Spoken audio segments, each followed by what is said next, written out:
888-267-1455. All right. So, Dr. McGee, one of the things we wanted to talk about a little bit was the what the president and Mitt Romney have to do to prepare for tomorrow night. And you've got some thoughts already laid out. You've obviously given us some great thoughts. So give us your thought on what needs to be done tomorrow night.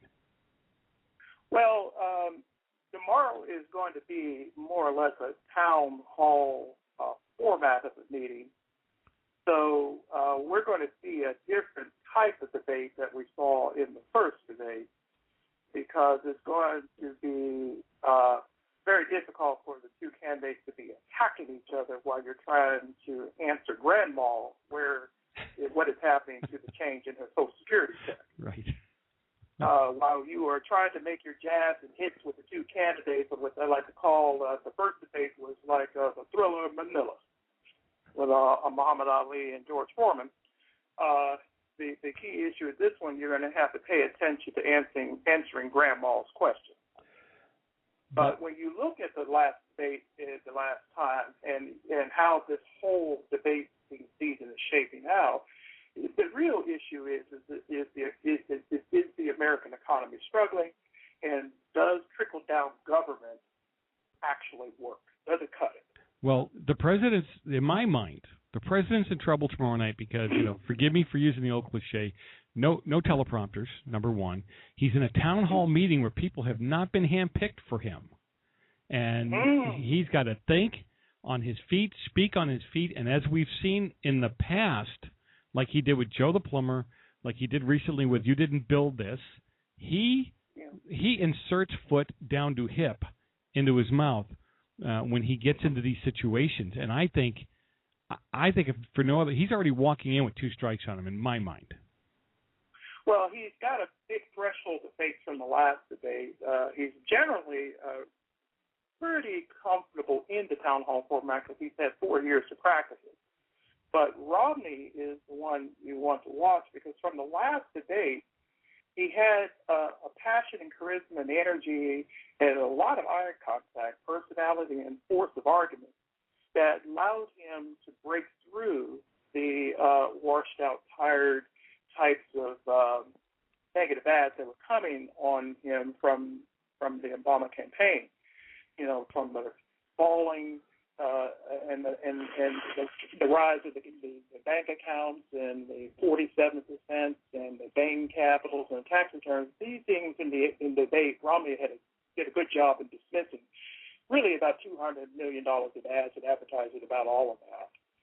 And, Romney also has managed to shape the discussion between Freedom Ball and insulating himself with, the Obama campaign's consent in the last debate from the doubts about, they were out there about the elderly and the policy and the benefits. After the 47% comments, and so for Romney, risks losing the elderly vote, but he did a great job the last time in curtailing that, and was more or less a non-issue. Also, 3, Obama left the Romney campaign really settle the argument about Medicare for current beneficiaries by just really tying to the $716 billion that is needed to really kind of shape out Obamacare.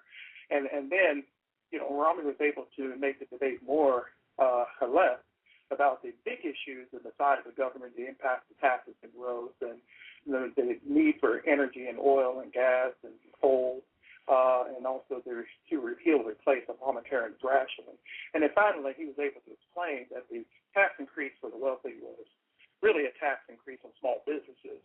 It's for which 70% of the business enterprise comes from, and it really begins to shape on how half of all Americans are hired. So he made the case for how he's going to create those $12 million jobs. And they're talking in the chat room about how Romney needs not to be lulled into a false sense of security here, because he did do a bit of a stomping in that first debate, but I was joking with a friend one time, and I was so stunned by the debate and Romney's performance, which was very stellar. I said Obama was mid-slapped in that debate. That's great. Yeah, I think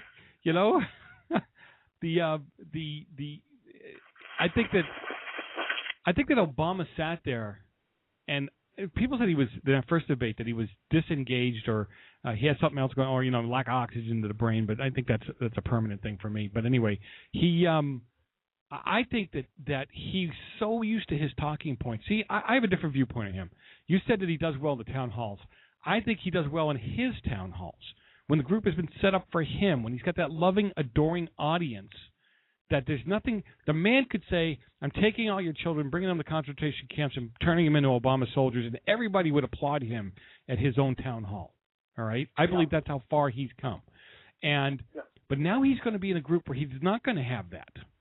And I think that night he only had all he had was the talking points that he's been using for 3.5 years, and no substance. He could go nowhere.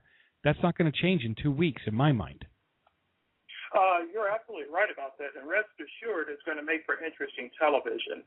But the key, and I'm pretty sure everyone's going to be watching the president on how he engages a much more free-willing audience like that. Mm-hmm. But the real thing to watch tomorrow is Romney, because the expectation is that Romney is not going to engage well in that platform, and that he's almost going to take the perception they put out on the left side of the media is he's going to be robotic, he's going to be inhuman, he's going to be less appealing and likable.